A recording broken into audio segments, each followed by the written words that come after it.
Olá, amigos que acompanham a programação da TVAL. Hoje nós vamos falar aqui, no Edição Extra, de um grande vestibular democrático que será realizado no mês de outubro deste ano. Trata-se esse vestibular, essa disputa, as eleições municipais para a escolha dos novos prefeitos e vereadores aqui em Santa Catarina. Para discutir esse tema, esse grande vestibular, no qual o grande professor é você, eleitor, estão conosco dois jornalistas. Rodrigo Cardoso, um abraço para você, obrigado pela presença. E também o Guido Schwartzman, que é editor, produtor, apresentador na CAERT, na Associação Catarinense de Emissoras de Rádio e Televisão. Bom, vamos começar o programa então, ouvindo o Rodrigo Cardoso. A sua opinião, o eleitor está mesmo preparado, está eufórico, né? Está com uma grande expectativa para essa eleição do ano? Tudo bem, Vânio? Olá para você, para o Guido, para quem acompanha o Edição Extra. Eu acho o seguinte, ainda não há o clima, né, de eleições. No Brasil isso costuma se desenhar mais lá para agosto, julho, para agosto, quando aí a sociedade percebe que está realmente em clima de eleição. Ainda não vejo essa movimentação. Agora, o eleitor está, sim, cada vez mais preparado. Acho que, paulatinamente, pouco a pouco, o eleitor vem aprimorando seu voto, vem refletindo mais sobre o seu voto, vem refletindo mais sobre as consequências do seu voto, do voto dele, eleitor, e transformando o seu voto de uma maneira mais qualificada. Eu acho que isso é muito saudável e imagino que na eleição deste ano isso vai se manifestar até mais do que na eleição presidencial de 2 anos atrás. Será que ele vai saber que é a importância do voto dele? Para poder reclamar ou agradecer depois? Com certeza. Eu acho que na eleição municipal, não é, Guido? Acho que o principal é isso, né? O eleitor vai eleger aqueles que estão mais próximos dele. Aqueles sobre os quais ele pode olhar olho no olho. Porque às vezes o deputado, seja ele estadual ou federal, o senador, são um pouco mais distantes, mas o vereador não. E o prefeito não. Eles estão quase que olhando o olho no olho do eleitor. É neles que a cobrança é muito mais intensa. Então eu imagino que o eleitor tem sim a noção da importância do voto de uma eleição municipal. E você, Guido? Vânio, obrigado pelo convite, obrigado, Rodrigo. Um prazer dividir aí, né, o debate hoje com você. A gente já se conhece há muitos anos, né? Então, trabalhamos juntos? Exato, trabalhamos juntos há alguns anos, né, Vânio? Então é um prazer de verdade estar aqui novamente. Sobre a pergunta, eu acho que o eleitor nunca esteve tão preparado, né, Vânio? Eu acho que a gente acompanha a política, né, e fizemos grandes coberturas políticas juntos, debates inclusive, né, Vânio? Com o Rodrigo da mesma forma, né, acompanhamos algumas eleições juntos, né, Rodrigo? Verdade. E eu nunca vi o eleitor tão engajado, o tema política tão presente na rua, no dia a dia. Esse era um tema que era comum para mim, para vocês, mas não era assim uma coisa que você sentava em qualquer mesa, de qualquer restaurante, de qualquer bar e esse tema surgia. É claro que surgiu agora de uma forma muito agressiva e bastante polarizada, mas por outro lado tem trazido à tona discussões importantes. E acho que o Rodrigo foi preciso ao dizer que é nesse momento em que o eleitor tem uma maior responsabilidade e uma maior, vamos dizer assim, percepção de como o voto dele interfere no dia a dia dele, porque é nas cidades onde tudo acontece. Exatamente. Mesmo que a gente eleja um presidente, eleja deputados federais, eleja senadores, é na cidade onde tudo acontece. E vereadores e prefeitos são os responsáveis por tocar o dia a dia das nossas cidades. Então eu acho que eu tenho uma grande expectativa com relação às próximas eleições. Espero que elas sejam menos polarizadas e mais qualificadas. Acho que é a expectativa de todo mundo. Mas né? a maioria dos partidos não deixa isso acontecer, né? É verdade. Né? Tem muito apadrinhamento, né? A renovação é difícil, né, Vânia? É um processo, às vezes, que é difícil criar novas lideranças. Mas, às vezes, tem alguns que chegam pela porta dos fundos aí e fazem história também, né? É verdade. Algumas lideranças é importante que haja essa renovação, né? É importante que haja porque é preciso que surjam novos quadros nos partidos, principalmente porque o sistema brasileiro é centralizado, é calcado na estrutura dos partidos. Embora a gente tenha um universo enorme de partidos, são 39, se eu não estou enganado, e 39. Mais 77 na fila para serem registrados, o que é um negócio... Mais novo é o Aliança Brasil, né? Exatamente, que é uma outra situação, né, que ainda está para conseguir as assinaturas, enfim, para se lograr como partido e poder disputar a eleição deste ano, que é um outro fator também muito importante, a presença deste futuro novo partido, se assim ele conseguir para este ano, se não só para a eleição presidencial. Mas de fato, corroborando isso que o Guido falou, né? E muitas vezes o município, né, Guido, é tão importante quanto a União, porque mesmo que a política seja federal, uma política pública federal, ela muitas vezes é executada pelo município. O recurso vem federal, a ideia vem do governo federal, mas ela é implementada e gerida pelo município. Portanto, a eleição municipal se reveste da maior importância. E como o Guido falou, qualificação do voto é importante e acesso à informação também é importante. As redes sociais ajudam e atrapalham. Qualificam o debate, mas dão lugar e margem para as fake news. E a gente vai ver muito disso na eleição deste ano, infelizmente. Aliás, em 2018 foi um grande trabalho do Tribunal Regional Eleitoral, né, para combater a fake news. Mesmo assim, acontecia progressivamente, né? Bueno, até sobre isso, me permita aqui, Rodrigo, a gente, em função do cargo que eu ocupo hoje, estive numa reunião em que, na época, o desembargador o Resler, né? O doutor Ricardo Resler chamou as emissoras, né, de rádio e televisão de todo o estado para ajudar na questão da fake news. E hoje, olhando aquilo em retrospecto, porque a grande questão da fake news, independente com relação aos candidatos, porque isso é disseminado, né? Exato, né? Que um candidato fez aquilo outro, isso infelizmente empobrece a discussão política. Mas naquele momento, uma fake news que era muito preocupante era a questão da validade da urna eleitoral, né? E recentemente a gente viu as primárias nos Estados Unidos, aquele papelão em nível mundial, e a gente podendo exportar uma tecnologia que é brasileira. E eles preferem o papel. Entende? Então, assim, também tem aquela coisa do brasileiro de olhar para aquilo que é daqui de forma pejorativa. Então, acho que tem que passar para frente disso, olhar com orgulho do sistema eleitoral brasileiro, que é um sistema sólido, eficiente, né? E seguro, né? E referência para todo mundo. E que vários países já copiaram, né? E nós vamos, inclusive, voltar a esse assunto. Vai ter que ser necessário que o Tribunal Regional Eleitoral, que o TSE, faça novamente campanhas afirmando que a urna eletrônica é sim segura, tem quase 30 camadas de segurança, inclusive tem até um evento, né, que são chamados profissionais hackers mesmo, para tentar derrubar, burlar as travas de segurança da urna, e nenhum conseguiu até hoje. Fato. Ou seja, essa fake news, vocês estão um exemplo belíssimo, mas virão outras de natureza pessoal, política, enfim. Mas essa, para ficar num exemplo bem universal, é uma das que vai ser necessário combater mais uma vez na eleição desse ano. Ainda principalmente com os chamados robôs, né? Eles triplicam, eles conseguem milhares outra discussão, né? A presença de robôs que fazem disparo de mensagens em grupos de redes sociais, enfim. Tudo isso atenta contra uma coisa só: a democracia e a qualidade e a independência do voto do eleitor. Bom, já que falamos até agora com a eleição municipal, vamos ver o principal cargo da eleição municipal, que é o cargo de prefeito. E como vocês colocaram, que os eleitores hoje estão com maior teor de conhecimento da importância do voto, de participar democraticamente da eleição, a fazer fiscalização do seu candidato, que votou. Na questão do prefeito, também Santa Catarina tem um modelo novo hoje. Muitos prefeitos mostraram de que, com planejamento, estão transformando as cidades. Tem um caso, por exemplo, se falar aqui na Grande Florianópolis, Palhoça, São José, Florianópolis, realmente é um novo modelo de administração. Importante, né?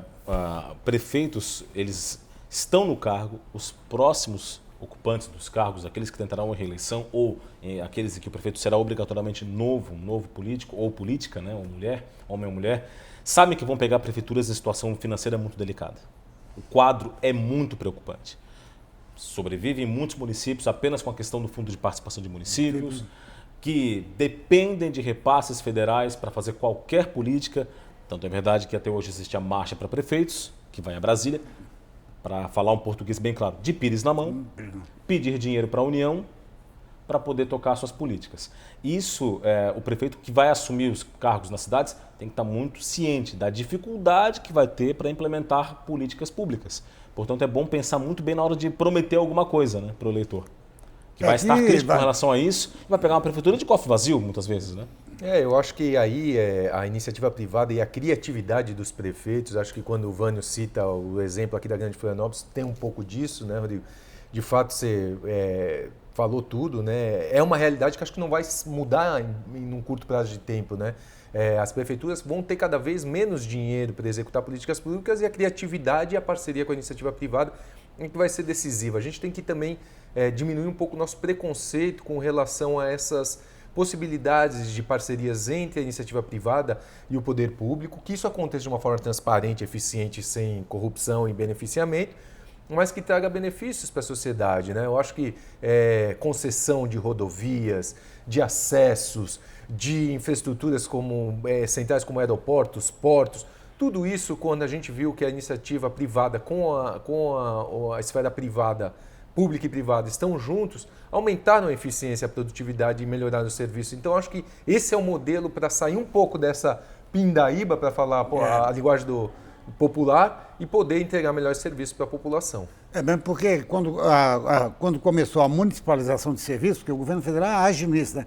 Transfere de serviço, mas não transfere recursos. Verdade. A iniciativa privada tem mostrado na área da saúde, com essas OS, né? Algumas duvidosas, mas muitas delas que funcionam bem, é a saída até para o prefeito poder dar conta de comprar o remédio para colocar no posto de saúde, que muito falta. Então a iniciativa privada tem um outro estilo de governar, de administrar, que tem que ser embutido nesse processo. Verdade, desde que feito com segurança jurídica. Né? Isso, segurança jurídica acho que é um marco importante, definição de regras claras sobre o que pode, o que não pode, como pode, quando pode.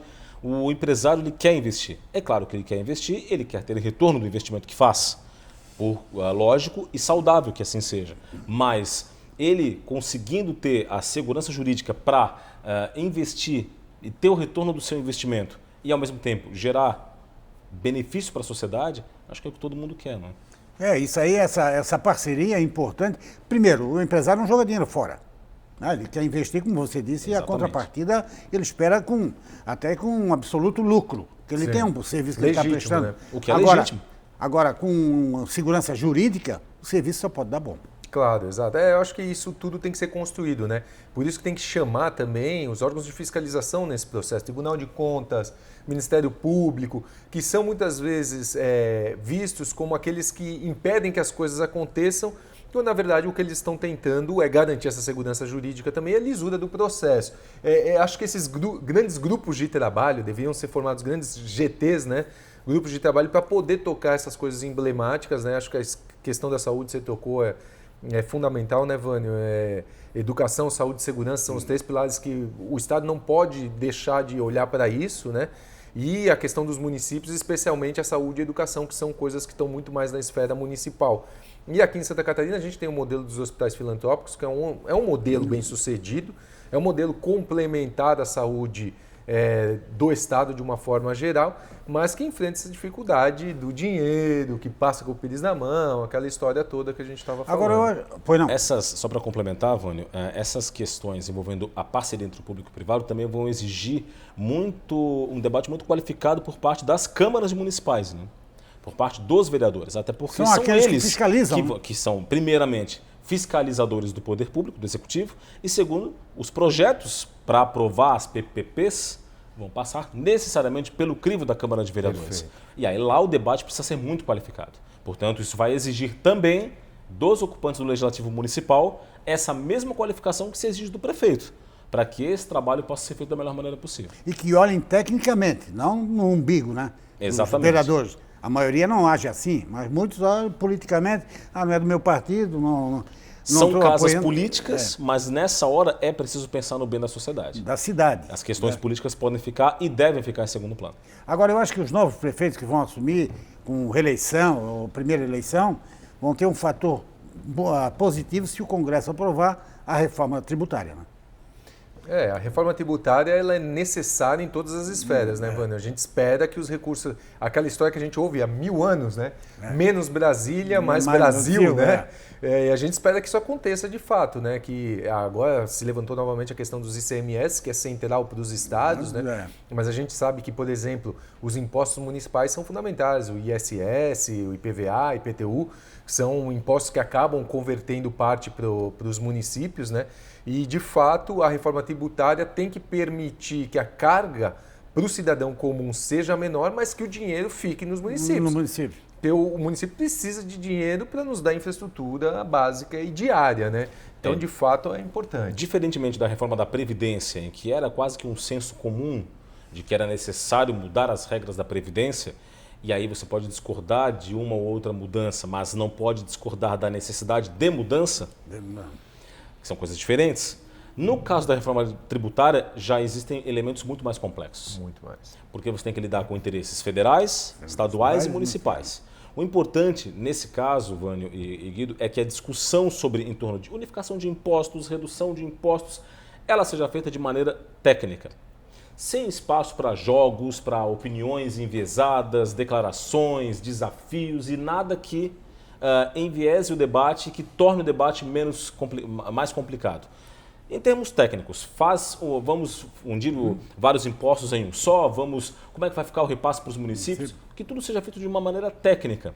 Até porque mexe com muitos interesses. Tem estados que brigam com outros estados por questões fiscais, tratação de empresas, de investimentos, a guerra fiscal. Os municípios dependem do repasse de impostos estaduais e federais, ou seja, é bastante complexo. É muito mais complexo porque envolve muito mais interesses até do que a própria reforma da Previdência. Não, e os municípios arrecadam muitos impostos, a arrecadação é muito grande, mas direto para o governo federal. Exato. Imposto de renda, que é daqui da cidade, outros impostos aí que tem sobre o consumo de energia elétrica, que fica lá em Brasília, vamos dizer. O dinheiro não permanece em nada aqui, nada. Né? Ele está todo carimbado, como a gente costuma exatamente, dizer, né? Carimbado para Brasília. E o retorno para os estados e principalmente para os municípios, esse vem muito aquém da necessidade. Muito aquém da necessidade e muito aquém até do que é gerado no município para a União, que foi o que você disse, com muita propriedade. É isso aí, eu vou pedir licença a vocês, ao telespectador, vamos a um breve intervalo comercial e depois voltamos agora falando sobre o grande desafio. A grande mudança na eleição deste ano está na parte da proporcional, ou seja, na eleição de vereador. Acabou o efeito tiririca. Depois nós voltamos explicando por quê.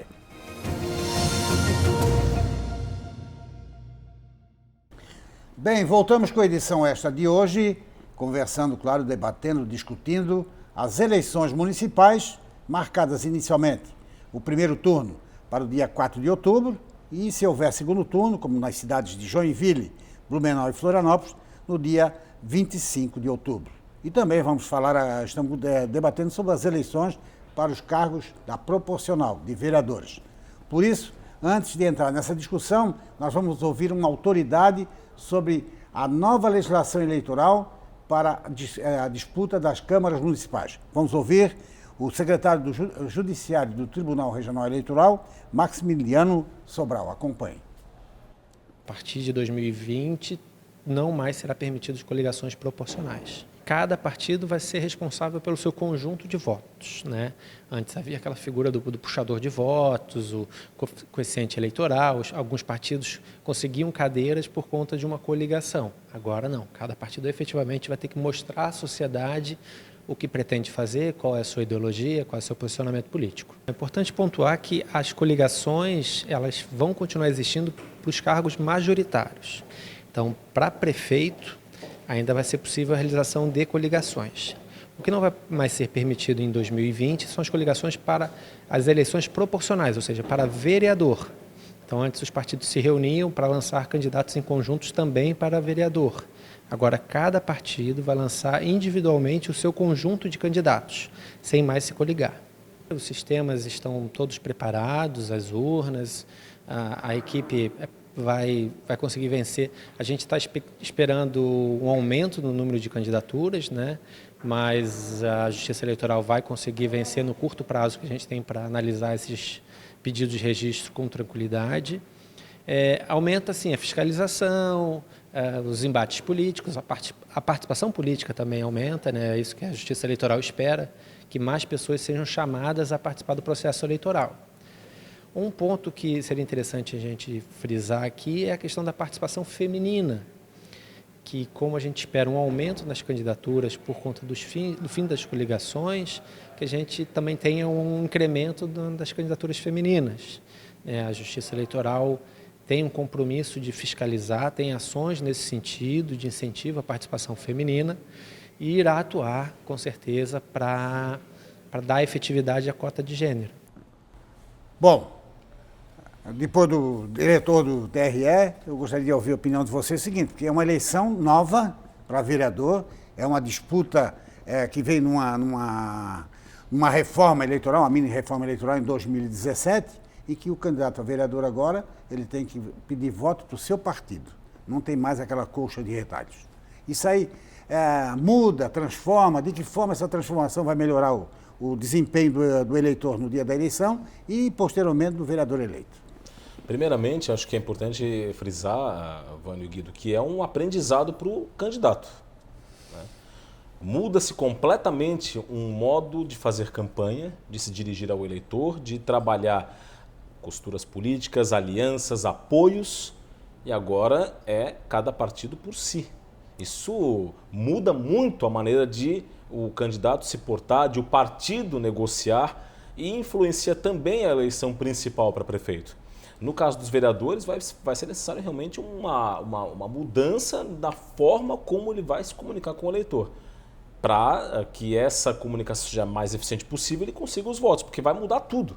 É uma mudança profunda no sistema, que a gente ainda não sabe bem as consequências, como é que vai ser, porque vai ser a primeira eleição com essa questão, mas nós vamos acompanhar muito, porque vai ser muito interessante ver como cada candidato e cada legenda vai se comportar na formação de alianças para a majoritária e também como vai ser o trabalho na proporcional. Agora, queira ou não, vai facilitar o trabalho, a votação, né? A aprovação dos grandes partidos. A expectativa é essa, né? Que vive por conta própria, né? Vamos dizer assim, tem vida própria, né? Exato, a expectativa é que fortaleça, né, esses partidos, não tenha mais partidos assim que surjam, os micropartidos que surgem, nem esses puxadores de votos, né? Eu acho que são duas coisas que são positivas e que a gente falou meio de forma tangencial aqui e que é uma coisa que me preocupa bastante, que na última eleição a gente viu muita desconstrução do político profissional, como se o político profissional fosse uma pessoa que não é boa para o sistema. Vencida já, com carimbo vencido, em casa. Ou automaticamente ligado à corrupção. O que eu vejo isso com preocupação, porque na verdade tem bons políticos que fizeram isso a vida inteira e que sabem fazer aquilo de forma eficiente e que deve ser reconhecido também. Então acho que essa desconstrução não pode ser feita. Agora, o Rodrigo diz bem, que diz que como o candidato vai se comportar, então vai ter que se ver como ele vai se posicionar com relação a isso, e acho que vai ter uma vantagem competitiva muito grande. O vereador, principalmente o candidato a vereador, tem realmente uma ligação com a comunidade, porque antes a gente via isso, que acabava sendo eleito uma pessoa que a gente nem imaginava, porque ele era puxado pela coligação ou por um puxador de votos, né? E acho que agora vai ser mais eficiente aquele cara que realmente está inserido na comunidade onde ele atua, né? Vai ter, provavelmente, também um efeito colateral, que pode ser uma dificuldade maior de entrada de novos candidatos. Porque você, partido, tem uma nominata de candidatos, vamos dizer assim, pesos pesados, que puxam muito votos para eles. Desta vez, aqueles que são lá de trás, com um pouco menos de experiência ou candidatos de primeira viagem, esses vão ter um pouco mais de dificuldade, porque não vão ter exatamente esses puxadores de votos para fazerem com uma votação menor eles consigam entrar. Então isso também vai mudar e a gente vai ver como vai ser a reação disso quando as urnas forem abertas, para saber quem de fato foi eleito. Se foram os pesos pesados ou se um candidato mais franco-atirador acabou entrando, um novo na política, enfim. Vai ser curioso ver essa questão também. Né? Aí outra questão também importante é que até a última eleição de 2016, de vereador, no caso, fazia uma coligação ali, o prefeito com 25 partidos, isso aí favorecia a eleição do vereador. Então, um eleitor, quanto mais candidatos teria, o mais votado, né, da coligação ganhava o cargo. Acabava fazendo isso, né? Você tinha uma grande base na verdade, de operadores dos votos, né, para eleger 1, 2, 3, 4 vereadores conforme a proporcional. Porque o somatório era um só, né? Exatamente. Soma todos aqueles mais votados e distribuía pelo coeficiente. Ainda que a coligação da majoritária tivesse uma gama muito numerosa de partidos, quando a gente ia para proporcional, geralmente eram 3, 4 numa coligação, 2 numa outra, 2, 3, os maiores às vezes competindo sozinhos, as maiores legendas, não é? Vai também ser interessante ver, Vânio e Guido, o voto de legenda, né? Como é que vai ser? Porque o voto de legenda continua, mas vai para o candidato mais votado. Ou seja, o cidadão que vai votar no partido pode não necessariamente ver aquele candidato do partido que ele quer votar vitorioso. Que aconteceu, né? Inclusive nas eleições presidenciais muito, né? Exatamente. Então, o voto de legenda ele vai ser mais importante até do que ele já vinha sendo, né? Você vai votar numa legenda X, o voto vai para aquele candidato mais votado, que pode não necessariamente ser aquele que você queria votar. Perfeito. Exato, porque vão ter 2 quocientes agora. O quociente Exatamente. eleitoral, que é o voto, os votos válidos, e depois o quociente partidário, que é o voto de partido. Perfeito. Eu voto na legenda, mas não voto em nenhum candidato. Como o Rodrigo diz, meu candidato não ganhou, eu votei nele, mas o outro ganhou por causa do quociente partidário. Ou seja, são novos mecanismos que vão ainda, como eu reitero, vão servir como um aprendizado. A eleição desse ano vai servir nesse aspecto da questão do regramento, da escolha de quem vai para as câmaras de vereadores, ela vai ser um aprendizado. E um aprendizado que pode até dar norte para daqui a 2 anos, na próxima eleição para vereadores, enfim, pode mudar muito a forma de se fazer campanha, costurar acordos e alianças, porque essas regras vão mexer muito com o jeito de fazer política e o jeito de se fazer eleição. Né? No bairro que eu moro, eu tenho notado o seguinte: nunca foi visto a aparição de tantos vereadores com mandatos no meu bairro. Por quê? Ele tem que se apresentar agora, porque antigamente era na semana da eleição, né? E tinha aliança fácil. Hoje não, e o aprendizado que o Rodrigo colocou é esse: eles vão ter que mostrar capacidade para trabalhar e resultado do trabalho. Perfeito. Antes ele se elegia, desaparecia por 4 anos e voltava a aparecer depois de 4 anos pedindo voto novamente, né? Churrasco não ganha mais voto. Esperemos que não, né? Exato. Não vai. Esperemos que não. E outra coisa, né? Vai ser mais uma eleição com o financiamento do fundo eleitoral, que teve um pequeno aumento, proporcionalmente, falando pequeno, mas é um aumento substancial, mas menor do que se imaginava que fosse. E os candidatos vão fazer eleição com menos recursos. Os partidos geralmente disponibilizam esses recursos para os candidatos com mais chance de vencer. Mais fácil. O que mais uma vez prejudica aqueles que estão em início de tentativa de chegar à vida E com política. bom resultado de trabalho depois. Exatamente. A favor da cidade. Por quê? Quem é que está carimbado ali? Tem classe A, B e C. Então a classe A, essa vai receber o bolo maior. Então Sim. vai ter o vereador que sabidamente é campeão de voto, ele é bom de voto, esse vai receber uma verba maior para fazer campanha. E aquele sujeito ou mulher que está entrando, conhecendo agora a vida pública, querendo, sonho, às vezes é um sonho da pessoa, né? Sim. Servir a sociedade, Vocação mesmo, uma né? vocação legítima. Não é assim, agora eu quero entrar porque eu quero me locupletar do sistema. Não. Mas vai ser também mais um desafio para esse candidato novo conseguir recursos até dentro do partido, porque geralmente vão para aqueles que têm mais chance de vencer. Além disso, as candidatas mulheres, né, 30% tem que estar garantidas de disputas. Nós tivemos, né, na eleição presidencial desse ano, de 2018, vários problemas relativos a isso. Há denúncias sendo investigadas ainda de candidatas laranja, né, candidatas apenas para preencher cota, enfim. É preciso aprimorar isso. Para dividir o dinheiro do fundo. Para dividir o dinheiro do fundo. Isso tem que ser investigado e os responsáveis punidos, seja eles quem forem. Agora, esse debate vai ficar mais qualificado ainda para a eleição de vereador. Porque pode acontecer também. Candidatas laranja para preencher cota e elas não fazem campanha. E as mulheres que batalharam tanto para conseguir esse espaço, que é legítimo, deveria ser muito maior. Deveria ser muito maior. Não se deveria falar em cota, porque o certo seria... Isso é discriminação, né? Mas é importante enquanto a gente tem um país machista. É importante falar em cotas enquanto o Brasil for um país machista, e ele é um país machista. Só eu estou dizendo isso. O Brasil é um país machista. Então, num país machista, ainda é necessário que a mulher se imponha por meio das cotas. Então, que ela ocupe esse espaço. Que ela ocupe as cotas e faça política da maneira certa. E não se deixe transformar em candidata laranja apenas para satisfazer esse ou aquele líder político. Mesmo porque a mulher em si, normalmente, ela transfere mais confiança do que o homem. Ela tem essa cultura, né, de ser as mulheres são grandes líderes, né? Existem muitas mulheres referências, né?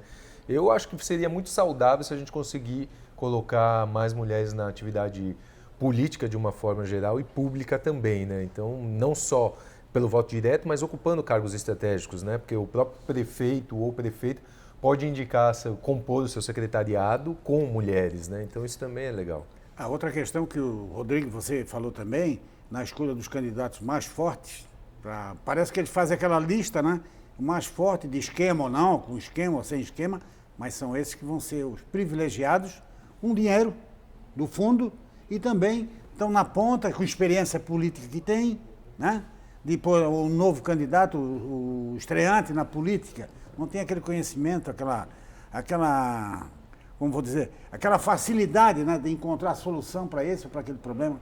ou de conseguir a doação de recursos por pessoa física, não é? Que o candidato maior, ele conhece mais pessoas, já tem mais experiência, sabe onde ir para conseguir o dinheiro.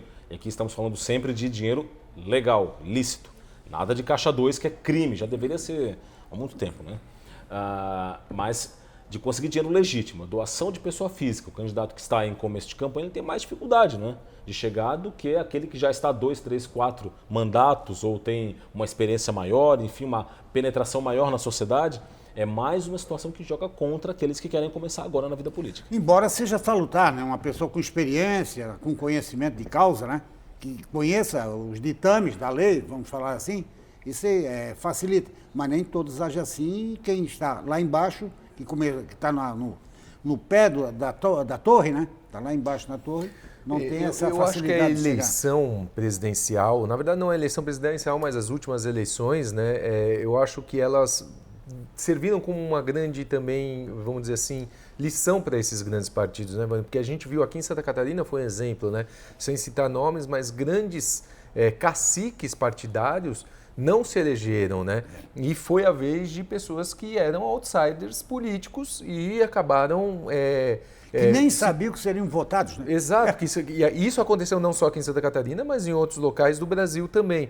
Então o partido também tem que ter essa inteligência agora de fato ter essas pessoas centrais que são conhecidas, que são grandes puxadores de votos, mas de também provocar essa renovação de pessoas que estão conectadas com a sociedade, que têm conexão com o bairro, ou uma entidade empresarial, ou falam de algum segmento ou setor com legitimidade e têm representatividade para isso, para poder compor, vamos dizer assim, um portfólio de candidatos que represente a sociedade, inclusive mulheres, né? Porque se não tem mulher, não representa a sociedade. A mulher é maioria na sociedade, então precisa ter essa proporcionalidade. O né? sistema ele precisa e deve reconhecer aqueles que estão nele há mais tempo, que têm a experiência, que têm a expertise, mas ele também deve oportunizar de maneira razoavelmente igual a chegada de novas lideranças. Então, uma concentração do fundo eleitoral nas mãos de candidatos mais experientes, com mais capacidade de articulação e puxadores de votos, vamos dizer assim,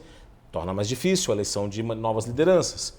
Uma candidatura laranja de mulher torna mais difícil a eleição de uma mulher para ocupar um espaço que deveria ser dela e é dela por direito. Ou seja, tudo isso joga contra a renovação política que tanto a gente pede que aconteça. Bom, e esse vício vai continuar, do laranja, né?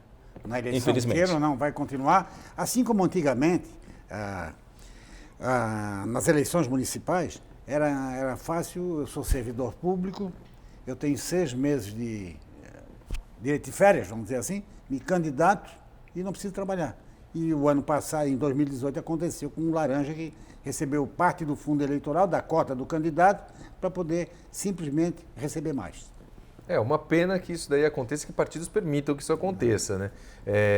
Eu acho que aí tem sim, de fato, acho que uma atividade exemplar da justiça. Acho que a justiça tem que punir exemplarmente esses casos para que os partidos e os próprios, vamos dizer assim, candidatos não se coloquem mais nessa situação com medo da punição. É mais ou menos a relação criminal mesmo. Ele tem que entender que aquilo vai sujar o nome dele para sempre. Da legenda para sempre. E que isso não é admitido por uma questão justamente criminal, né? Imagino que não teria acontecido na campanha eleitoral de 2018 se o TRE, o então presidente Ricardo Reisler, desembargador, não tivesse se pronunciado, procurado essa sociedade com os meios de comunicação, com a própria sociedade também. Imagino que não vinha por aí nas redes sociais em termos de fake news. Foi fundamental, né, Guido? Até porque... Foi modelo no Brasil. Quando o Tribunal Regional Eleitoral, isso é importante que se diga também, que quando o Tribunal Regional Eleitoral procurou a comunicação com a capilaridade da comunicação, chegar a informação ao maior número de pessoas, o procurado foram quem?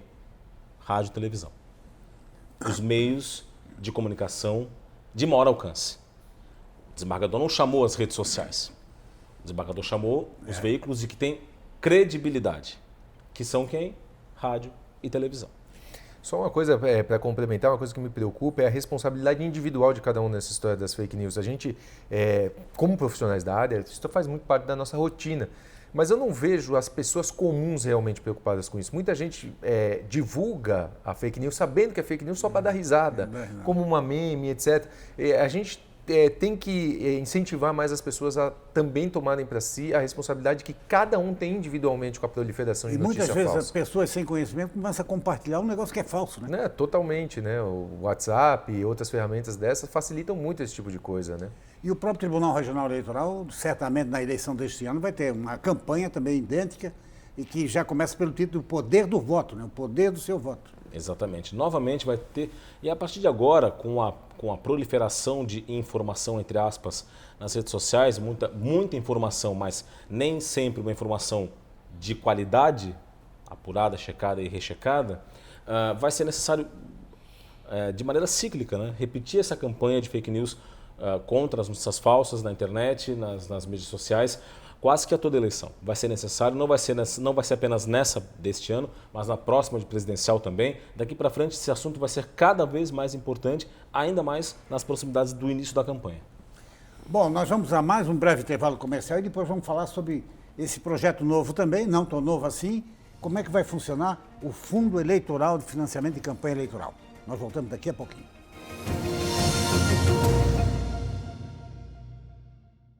Bem, voltamos com a edição extra de hoje, conversando, discutindo, debatendo as eleições de outubro. Eleição de vereador e de prefeito. Estamos aqui com dois jornalistas, Rodrigo Cardoso e também Guido Schwartzman. Aprendi a soletrar esse nome, que era difícil, né? De tanta gente trabalhar junto. Mas vamos lá. O seguinte, há uma responsabilidade, já que se fala tanto, por exemplo, na reforma da Previdência, como foi feita no governo federal, está em tramitação aqui na Assembleia Legislativa do governo estadual. Tem também o compromisso dos prefeitos de colocarem o projeto da reforma municipal da Previdência até 31 de julho. É verdade, mano. E isso tem tudo a ver com eleições, né? Porque é conferir como é que os vereadores... É um pepino para o prefeito que está na reeleição apresentar um projeto desse. Exato. E ele tem, por uma questão regimental e legal, de definir isso até o dia 31 de julho deste ano. Portanto, vai ser um desafio enorme para saber como é que vereadores e prefeitos vão se comportar, mas, ao mesmo tempo, é uma baita de uma oportunidade, eu acho. Porque aqueles que levarem essa discussão com seriedade, mostrarem que aquilo vai trazer economia de recursos, aquilo que a gente falava no primeiro bloco. As prefeituras estão todas em problemas fiscais graves. E eles conseguirem comprovar que a reforma da Previdência, que eles devem obrigatoriamente realizar, vai, de fato, trazer economia, deixar mais recursos em caixa, solucionar um problema de futuro, também tem uma oportunidade de capitalizar isso em favor de uma reeleição ou de uma eleição para um próximo mandato. Então, tem os dois lados da moeda. Aqueles que podem pecar pela omissão, por não querer se associar a um tema polêmico. É um pecado grande. E aqueles que podem pegar esse tema e olhar ele de forma positiva para capitalizar em cima dele, né? A discussão num ano de eleição, ela fica sempre mais complicada, não é? Porque existem, de fato, essas questões. O sujeito vai analisar um projeto já de olho lá em outubro, qual o impacto que isso vai ter na hora que o eleitor vai votar em mim ou não.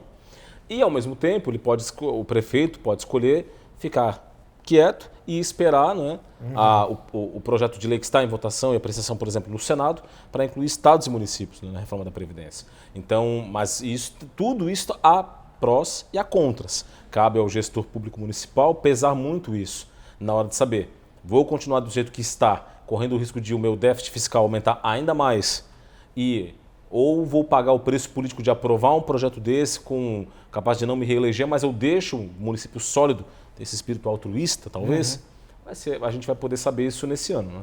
A garantia do futuro, né? Bem porque o Fundo de Previdência, em muitas cidades, ela tem um diferencial do orçamento do município. Por exemplo, o dinheiro do fundo pode ser aplicado na rede bancária. Perfeito. Pode ser aplicado em fundos. Isso aí tem colhido resultados satisfatórios e aumentado o bolo, né, do Fundo de Previdência. Desde que bem aplicado, né? Agora não pode o município usar o dinheiro carimbado do Fundo de Previdência para outras questões. Aquilo que a gente desviar o dinheiro para outra... Da criatividade, né, Vânio? Da questão, o gestor público, mais do que nunca, tem que ter criatividade para achar soluções para os problemas que ele enfrenta, né? E esse, sem dúvida, a aplicação dos fundos, né, previdenciários de uma forma eficiente é uma forma de capitalizar e dar melhores recursos para quem está aposentado, sem exigir disso dos cofres, né? E outra coisa, o fundo é o dinheiro do servidor. Exatamente. É ele que desconta mês a mês, tanto aposentado como ativo. Então é um dinheiro extra que fica ali, ao invés de ficar no bolo municipal, na Secretaria de Finanças do município, teria que despender esse dinheiro. Não, o dinheiro dos aposentados não tem nada a ver com o dinheiro arrecadado pelo município. Nem deve ser usado, né? Com certeza. O importante é ter o recurso para pagar as aposentadorias. Exatamente. As pensões, enfim. Para isso, o gestor público tem que ter isso que o Guido falou. Muita criatividade e competência. E tomar uma decisão. É preciso fazer? É preciso fazer. Envia o projeto. E aí, para os vereadores, é necessário que haja o compromisso, então, da apreciação, passar pelas comissões, enfim, para que haja o debate qualificado, rápido, mas qualificado, de forma que o projeto seja aprovado ou de acordo com a escolha do município, dos seus representantes, mas porque o importante é a questão fiscal e garantir o pagamento de aposentadorias. Agora, o importante também é um diferencial no quem dirige. Quais são os dirigentes do fundo? São eleitos pelos próprios servidores, então não tem conotação política. Isso dá assim, um selo de seriedade para o fundo. A única questão que é preciso, volto a frisar, é olhar bem aonde vai ser investido esse dinheiro, né? Porque a gente já viu casos de dinheiro de fundo de previdência mal investido que o fundo quebrou. A gente já viu isso e gestores foram responsabilizados, enfim, não há nada muito longe da nossa realidade. Portanto, é preciso olhar muito bem onde se vai investir o dinheiro do contribuinte, do servidor público, né? Porque o servidor investe sabendo que lá na frente ele vai ter o retorno, daqui a pouco esse fundo quebra por uma má gestão, então isso também precisa ser muito levado em consideração. Bom, agora vamos falar sobre o Fundo de Financiamento Eleitoral. A terceira eleição, né, que vem aliás, a segunda eleição que vem com o Fundo Especial Eleitoral. Será que, na opinião, eu ouço muito nas ruas de eleitores, olha, agora no Brasil é assim, além da gente ser obrigado a votar, tem que pagar para votar. Será que é isso mesmo? Porque o dinheiro é público, né? Olha, Vânio, eu tenho a percepção de que é um pouco disso, sim, mas, por outro lado, também é uma tentativa. Eu entendo que a criação ou o estabelecimento desse modelo é uma forma de tentar dar mais lisura ao processo, transparência ao processo. Agora, para dizer a verdade, até hoje eu não vi um modelo perfeito disso. Ou é um modelo completamente privado, em que grandes empresas, grandes empresários, personalidades ou setores, né, grandes fundos de pensão, inclusive, podem... Muito organizados. Organizados, né? Lobbies setoriais muito bem organizados, financiam campanhas. Mas cobram o seu preço lá na frente depois disso. Declaradamente, né? Ou, em tese, um fundo que utiliza recursos que estão públicos para uma eleição sem que dependa dessas doações. É difícil esse modelo, é difícil. Eu acho que o Brasil está nessa tentativa de achar um modelo ideal, mas que a gente está cansado de ver o dinheiro público sendo aplicado que não seja a finalidade para o serviço para o cidadão. Então também fica esse conflito, sabe? Eu não tenho uma opinião realmente formada sobre isso. O sistema público, ele veio exatamente para isso, né? Para acabar com o tal do Caixa 2, que é uma prática que era absolutamente, que graçava no meio político em época de eleição, né? E, além do Caixa 2, tinha a questão exatamente do lobby. Se o sujeito financia uma campanha, ele vai querer uma contrapartida lá na frente. Ele apresenta uma fatura depois. Ele depois apresenta, aqui a minha conta, eu paguei para a sua campanha, agora eu preciso que você não é nesse vote. Valor, não, hein? Nós vamos botar 3 vezes em cima. E vamos agora votar e aprovar projetos do meu interesse. E isso é um terreno muito fértil para a corrupção. Então a tentativa com o recurso público de estancar isso, ela é bem-vinda. Agora, aos olhos da população que vê a falta de atendimento no posto de saúde, que vê uma estrada mal cuidada, que vê um aeroporto mal sucateado, que vê um hospital, uma escola nessa situação, ele pensa falando, olha, mas eu não tenho dinheiro para isso, mas eu tenho 4 bilhões de reais, agora vai ser algo em torno de 2 bilhões, alguma coisa de reais, para financiar campanha de candidato? Fica a questão, fica a dúvida, ela é pertinente. Então, como o Guido falou, de fato, o Brasil ainda não encontrou, talvez seja um misto das duas coisas, com muito mais fiscalização, com muito mais instrumentos legais de criminalizar as práticas erradas, que é também uma outra situação que aí é difícil passar a criminalização do Caixa 2 de campanha. Ou seja, tudo isso é colocado na balança. Então, talvez seja um híbrido dos dois sistemas, uma parte pública, uma parte privada, mas com uma forte regulação.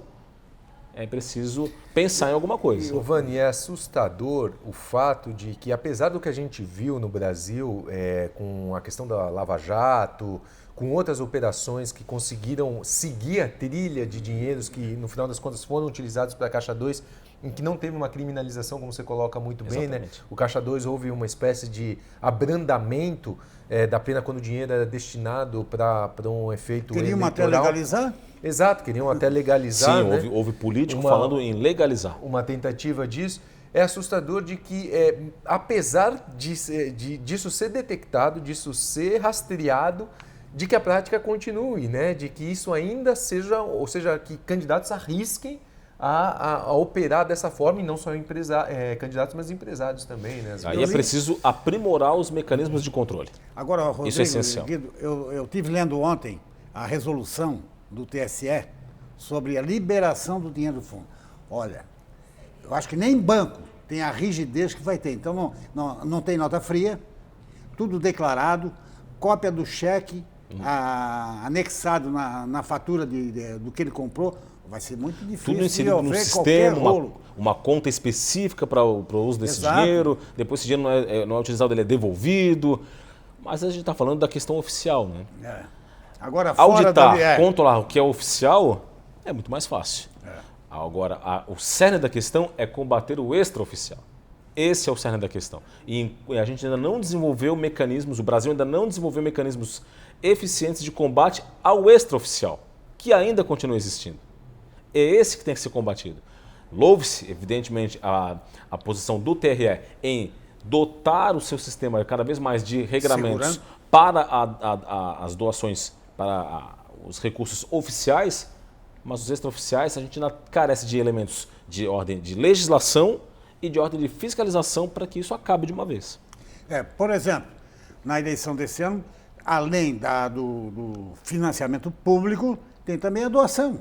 De pessoa física. Através da doação da pessoa física, do próprio candidato. Então, aquele que tem credibilidade, inspira confiança, improbidade, ou probidade, aliás, desculpe, esse realmente tem à disposição duas contas para qualquer eleitor fazer a sua doação. Isso é uma questão cultural, né? Eu acho que à medida que o sistema for se aperfeiçoando e que essa credibilidade for mais, vamos dizer assim, perceptível, vai crescer um pouco essa cultura do brasileiro de fato fazer essa doação direta a um candidato e para poder ver retorno nisso, né? Para saber que, em tese, os interesses do bairro dele, os interesses da cidade, aqui eu estou falando interesse de uma forma, de fato, vamos dizer assim, legítima, qualificada, né? Qualificada. Não, e abrangente, né? Isso, e abrangente, exato. Não um interesse pessoal, né? Um interesse coletivo. Aqui é o meu curral eleitoral, aqui eu vou botar o asfalto. Isso, né? Que isso seja atendido. Mas é realmente uma discussão muito complexa. Por outro lado, grandes setores econômicos têm legitimidade em também investir em campanhas, em também procurar os seus direitos e os seus interesses, mas que isso seja feito de uma forma legítima, né? Até porque nós dependemos também do setor econômico, então ele tem que também defender a desburocratização do setor, incentivos em mão de obra, incentivos em infraestrutura, por exemplo, e ele tem que eleger pessoas que atendam a essas expectativas. O problema é como fazer isso de uma forma idônea, né, correta, é um desafio. Sem dar margem para a existência da corrupção. Né? Perfeito. Agora, de outro lado, como houve esse fato novo na eleição de 2018, a eleição estadual, governador, senador, deputados, a eleição deste ano vai ser uma repercussão também na eleição de 2022. A eleição municipal é sempre uma prévia, né? Do debate para 2022. Claro que nós vamos ter ainda, a eleição municipal ela tem dois pontos de vista, um sem o Aliança pelo Brasil e o outro com o Aliança pelo Brasil, o partido do presidente Bolsonaro, que ainda não conseguiu as assinaturas, né, Guido? Isso, em conseguindo, muda o jogo, né? Muda o jogo, mas a eleição municipal ela sempre foi um bom termômetro para as costuras de políticas visando a eleição estadual também e, evidentemente, a presidencial. Nós temos cidades que são uma eleição quase nacionalizada, como São Paulo, por exemplo. A eleição para a Prefeitura de São Paulo é quase uma eleição nacional, quase uma disputa entre partidos nacionais mesmo. Não é? A gente tem isso nas capitais, enfim. Então, são sutilezas, particularidades da eleição municipal que vão influenciar sim no quadro de formação de alianças, definição de candidatos, não só aqui no estado, mas em todo o país. Vai ser, eu acho que o grande momento de decantar, né, vamos dizer assim, a água das eleições, porque assim, do jeito que ela se mexeu ali nas últimas eleições, como a gente nunca viu antes na história, não tem, né? histórico, né? Histórico o que aconteceu. Agora a gente vai começar a entender de fato qual foi a repercussão disso, medir de fato a popularidade de quem foi eleito e de quem não foi eleito também, que está, né, é uma peça política importante, quem faz oposição a quem foi eleito, e aqui eu não falo só da polarização nacional, mas também nos estados e nos municípios. E aí a gente vai também ver outra coisa que é um fenômeno político que a gente sempre fica tentando entender, que é a questão da transferência de votos, né? Até que ponto essa transferência de fato vai acontecer? Quem é de fato que tem capital político para conseguir fazer essa transferência? Vai ser uma eleição muito interessante. Vai ter pano para manga para analisar muita coisa e vai ditar as eleições presidenciais depois. Será que essa consequência será melhor ou para pior do que aconteceu em 2018? Tudo se Aquele analisa, inesperado, não é? vamos falar sobre os fatos inesperados. Pois é, Vânia, tudo se analisa assim, que a eleição ela qualifique, né? A gente sempre espera que daqui saiam quadros melhores para que se chegue em 2022 com um debate mais amplo, um debate qualificado, um debate em torno de ideias, de conceitos, de visões de país, de visões de mundo, de visões de sociedade, que podem ser conflitantes e isso é natural do jogo democrático. É natural que haja visões conflitantes e a sociedade vai ser a legítima juíza nesse processo para escolher que caminho ela quer seguir. Eu também vejo com otimismo. E uma coisa que eu acho que é engraçada, que pouco a pouco se falou, a gente viu agora uma polarização, né, muito definida em nível nacional. Mas isso, de certa forma, em muitos municípios pequenos, acontece historicamente, né, de dois grandes partidos que rivalizam no poder e se revezam muitas vezes, né, no poder, principalmente até antes do período de reeleições, né? Após as reeleições isso mudou um pouco. Mas eu acho que isso tende a continuar, porque em muitos municípios pequenos são essas duas grandes lideranças e dessa grande polarização. A conferir agora se tem chance para novos atores surgirem ou não em municípios onde historicamente já havia A ou B que se revezavam no poder, né? Na pré-eleição presidencial, pegando carona, ampliando um pouquinho, pré-eleição presidencial eu já senti falta desse elemento. Na eleição municipal ele se faz mais importante ainda, que é a propaganda. Eu, particularmente, sou contra a redução do tempo de propaganda eleitoral, com o fim da propaganda no rádio e na televisão, com uma campanha muito reduzida. Uma campanha de 2 meses, ela não te proporciona um tempo suficientemente importante para você conhecer o candidato, conhecer as propostas, conhecer o que ele pensa, se ele é idôneo, se ele é correto, ele ou ela, não é?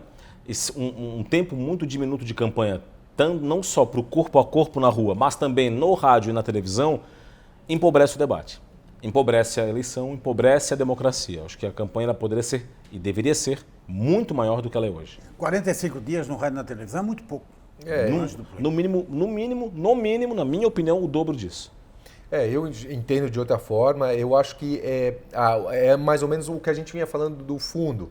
Eu acho que é uma tentativa de aperfeiçoar o sistema no seguinte sentido.